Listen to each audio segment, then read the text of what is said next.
Hello everyone! Gagawa po tayo ng vanilla chocolate cupcake. 1 cup all-purpose flour, 1/2 cup ng sugar, 2 teaspoon ng baking powder, 1/4 teaspoon ng baking soda. Haluin lamang po natin ang lahat ng dry ingredients. Samahan po natin ng 1 cup na evaporated milk at habang inilalagay ay sabayan na po natin ng paghalo. Ngayon naman, ang ating cooking oil ay 1/2 cup. Pwede po kayong gumamit dito ng melted butter or margarine. Lagyan din po natin ng 2 piraso ng large egg.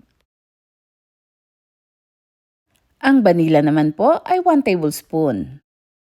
Haluin lamang po nating mabuti hanggang sa mawala ang mga lumps. Kaya naman, mega love shoutout po sa inyong lahat na walang sawang nagmamahal sa Yudelmo's Kitchen.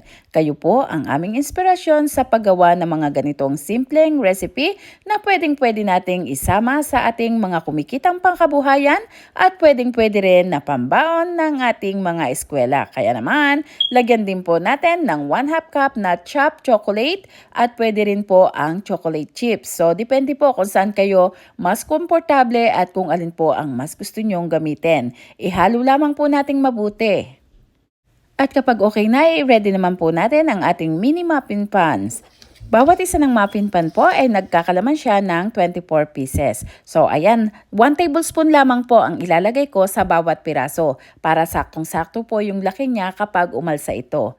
Siguraduhin din po natin na bawat piraso ay meron siyang chocolate. At ngayon naman, ang oven po ay naka-preheat na sa 350 degrees Fahrenheit. I-bake natin ng 12 minutes pero ito po ay depende sa inyong oven. At para po sigurado na luto ay tusukin ng toothpick. Kapag nag-comes out na malinis na ang toothpick, okay na po yon. After 12 minutes po sa aking oven ay okay na po siya. Mabilis po itong maluto kasi nga maliliit lang naman. Kaya naman, ito na ang isa na naman nating panibagong idea na pwedeng idagdag sa ating pangnegosyo. At syempre, pwedeng ihanda sa kahit anong okasyon, pwedeng lagyan ng icing at pambaon din sa eskwela ng ating mga chikiting.